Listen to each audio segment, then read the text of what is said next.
Welcome back to the Tavern Between Dimensions, a monthly tabletop RPG podcast. We're now going to step back behind the screen where we discuss how to run a successful tabletop game, which is usually done by Dan. What have you got for us today? So, the tavern is warm, lit with amber hues. The size of the drinks hall provides it a comfortable and homely feeling. It feels safe here. The crackle of a nearby fire catches your ear as a mixture of burning wood logs and incense drifts by your nose. There is a lone figure sat at the table nearby, his regal purple robe matching the tablecloth, upon which sit a number of books and tomes. The figure catches your eye, smiles, beckons you over.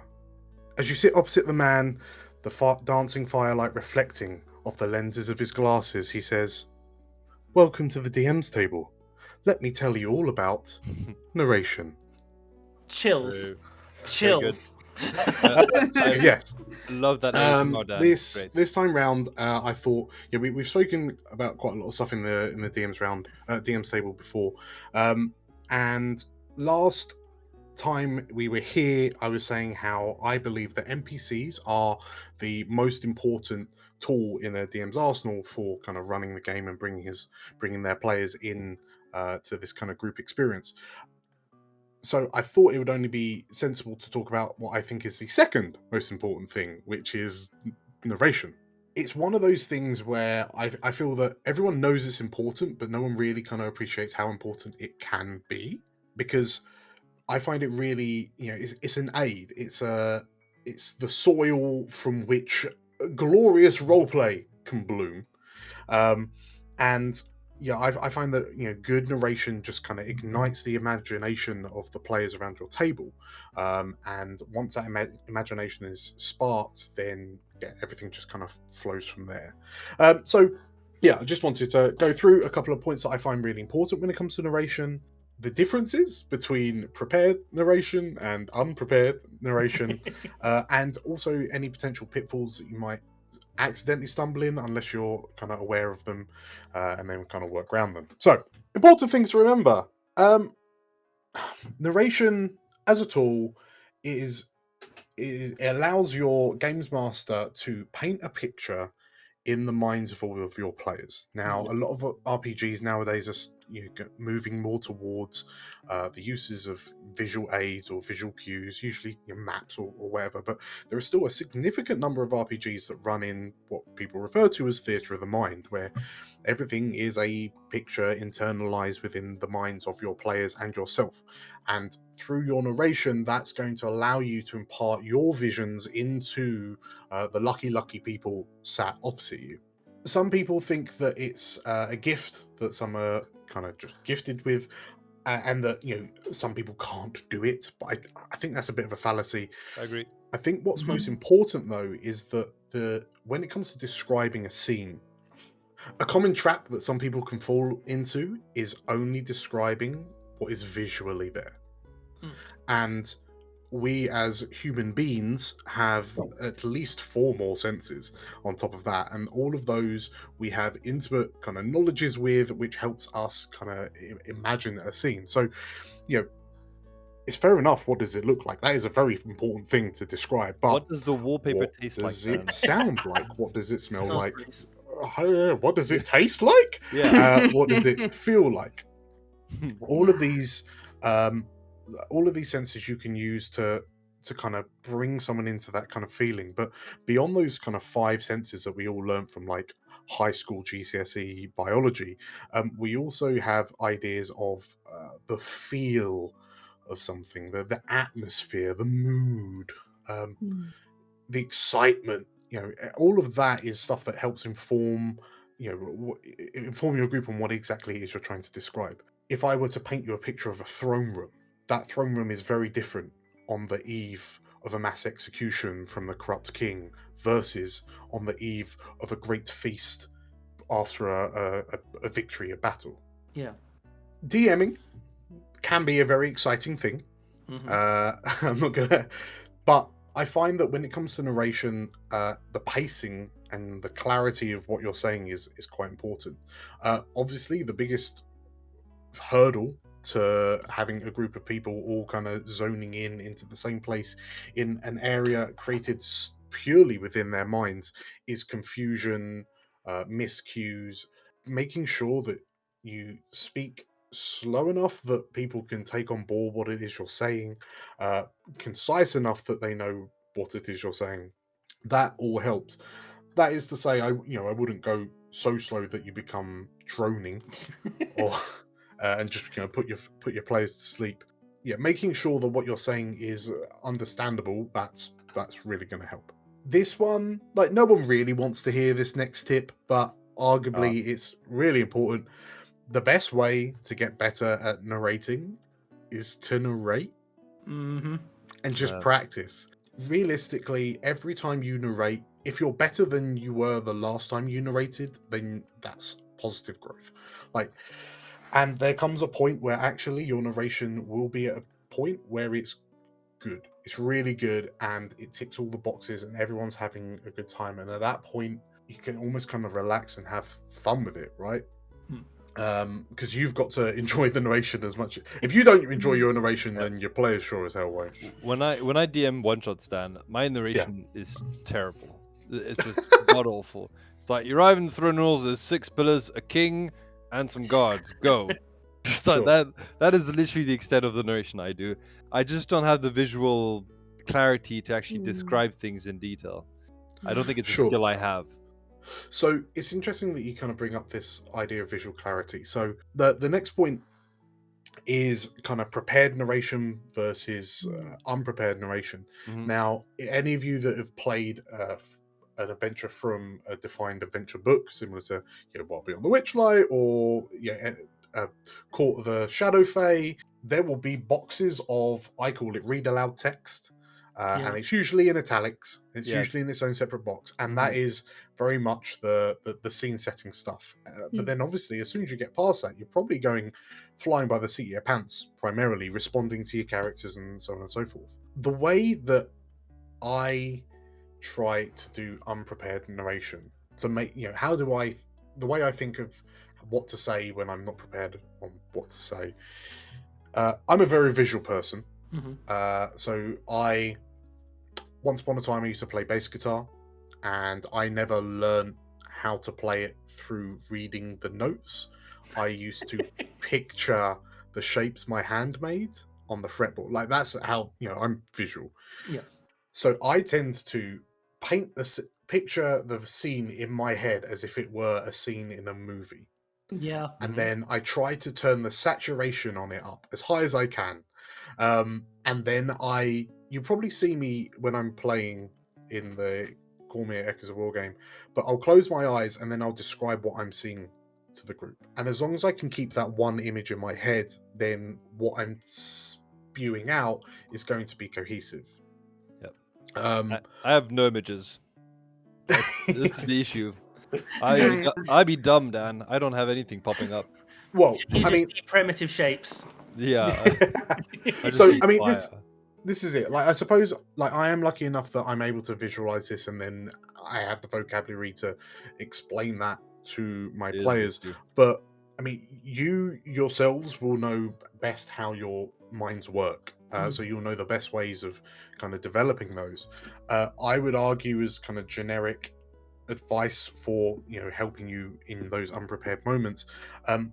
Reading, watching, listening, like seeing the stuff that other DMs or GMs do, like all of that, even if it's through sheer osmosis, you'll be able to kind of pick up little tips and tricks that they do. So I was saying to you all before we started recording that because of the games and the TV shows I've been playing, there have been a couple of times where I've done a big descriptive blurb and I've actually just been ripping off something that I've seen on the TV. Yeah.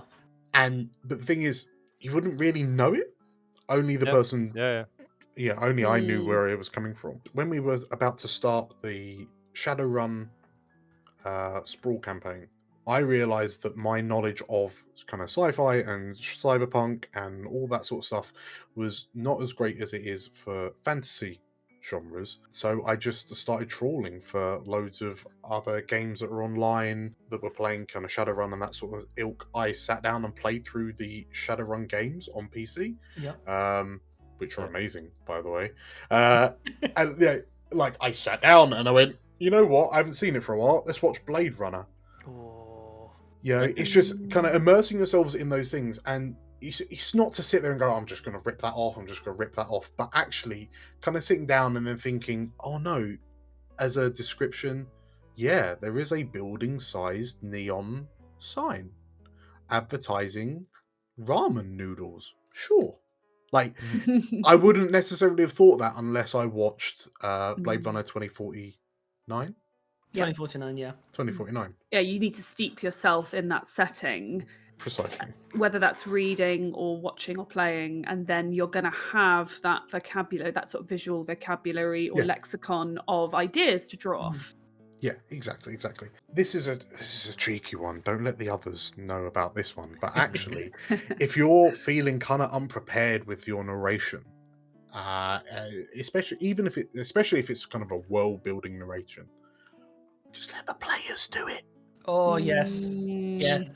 But the way you do it, what do you see? Yeah, who are you looking for? I jest, but actually allowing the players to do the hard work and them tell you what is happening feels great for you because you get to put your feet up. Feels great for your players because they have an active part in the scene, and there's ideas that they may have that you've not thought of, and then we can apply the ideas of yes and from earlier episodes to just kind of build on that. Yeah, it's very good. And that idea really kind of came to front when we've been playing the Sprawl, because a vast majority of the narration from that comes directly from the player saying, I'm going to speak to this person in this place, and this is what they do. You kind of go, okie dokie, and you just have to run with those new ideas. I quite like the idea of stealing real life places and using that for your dungeons or missions. You're like, I'm going to use my house, and then I'm just gonna turn it into a medieval, and now it's a dungeon. There we go. Yeah. I've definitely done that a fair few times because I'm someone who loves the unprepared narrative. I love it. I love my players going somewhere and then me being like, all right, time to flex those muscles, and bringing that scene to life by pure happen chance and just not really having the basis for it, other than knowing like the early foundations of the theme I'm going for. But after that, building it out and again doing the little tricks like, oh, and what sort of things you find there, and there's that. But it's seeing it visually works for me much in the same way as you, Dem. So there are loads of good tips and tricks. I mean, there are hundreds of, probably thousands of videos across YouTube that talk about stuff like this through very experienced DMs and games masters. And a lot of them will help you avoid kind of pitfalls, because I feel that there are some things that you can accidentally trip yourself up in when it comes to narration, especially in the aftermath of the big sneeze. Like I've seen that some narration has slipped because it's being replaced by things like on-screen maps, detailing. So, for example, we use Foundry, and there are so many additional modules that I could bolt into Foundry that help improve the kind of the visual assets of Foundry. I could have triggers, I could have things that change when you move around them, and so on and so forth. But I personally think that stuff like that should be a visual aid, not a visual replacement. We may well have already experienced a situation where a map loads and the DM or GM says, this is what you see. In a way, I'm happy that we record our sessions and upload them as, in podcast format, because I have to very, very specifically remember that people are going to be listening to what I'm saying, not looking at what I'm showing. So just make sure, even if you have got them, these incredible visual aids, just make sure that that's all they are. They are aids, not replacements. And if nothing else, it means you can draw, if you're doing it in person, you're drawing them out, you can draw it that much quicker because you don't have to do all the little details. But just kind of give the more visceral and exciting details to your players, and let them paint a picture within the lines that you've drawn. or the picture that you've presented. There are a few, when I was doing some research on this, there were a few people saying, best tip for narration is buy a thesaurus. I mean, maybe. I mean, sure. So don't get me wrong. Like when you look, especially when you look at DMs like Brennan Lee Mulligan, and the vocabulary on that man is girthy. Yeah, it is eye-wateringly large. Now, some of his narration is some of the most kind of impressive, crazy, quirky stuff I've heard. Yeah, having that kind of diverse vocabulary is good, but I feel that we shouldn't be looking at that as like the be-all and end-all. If you're just trying to find the fanciest word for the word that you're trying to replace at the expense of your players knowing what the hell you're trying to say.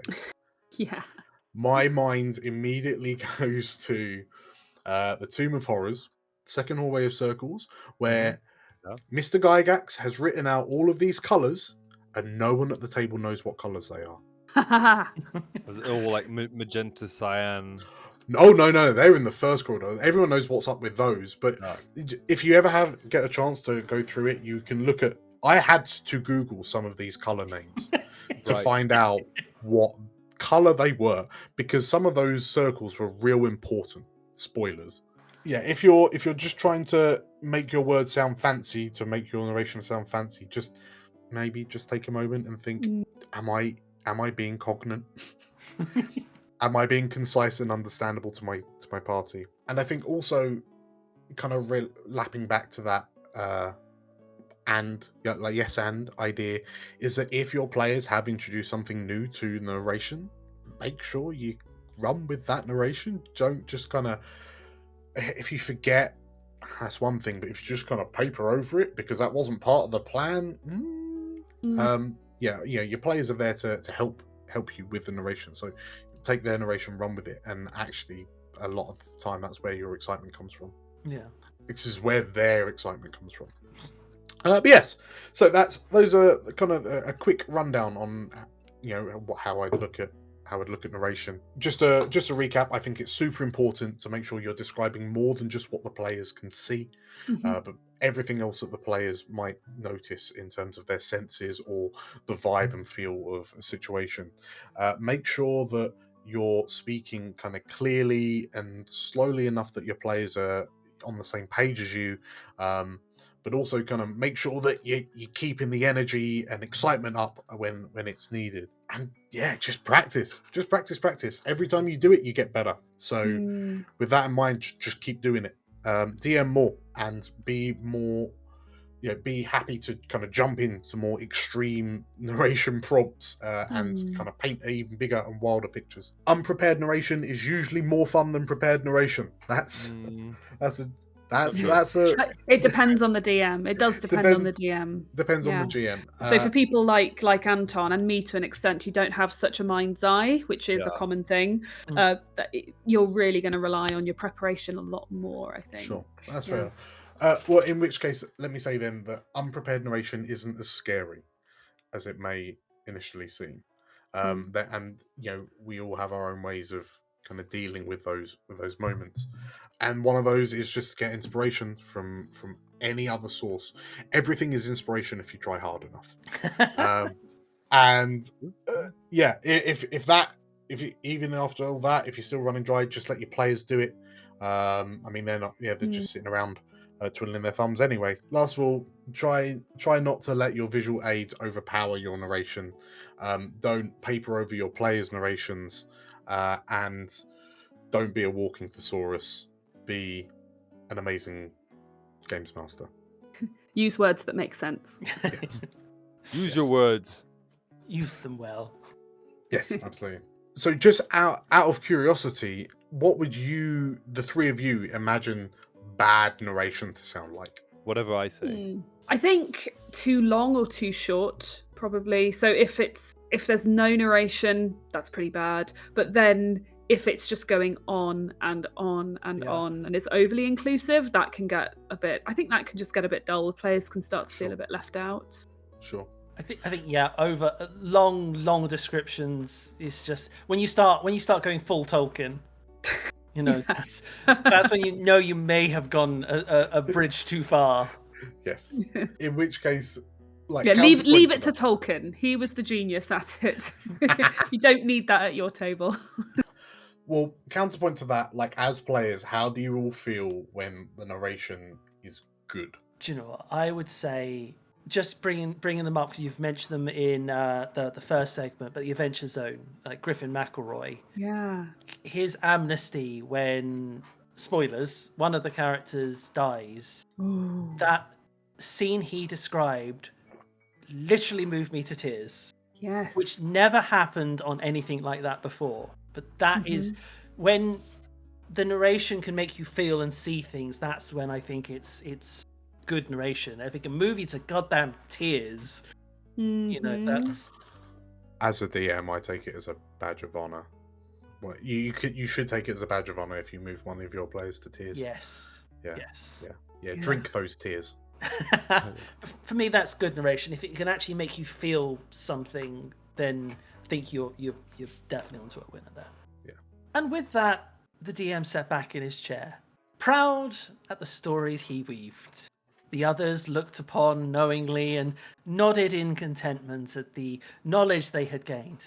And the watchers, they liked, they commented, and they subscribed, knowing that they would have good content like this going forward. And those in the Tavern Between Dimension would move on to the next segment, called BYOP, which we'll go to next. Thanks for watching. We release segments like this from the Tavern Between Dimensions every Friday here on the Explorers of Elsewhere channel. Otherwise, if you want to listen to the episode in full, you can check us out on Spotify and Amazon Music.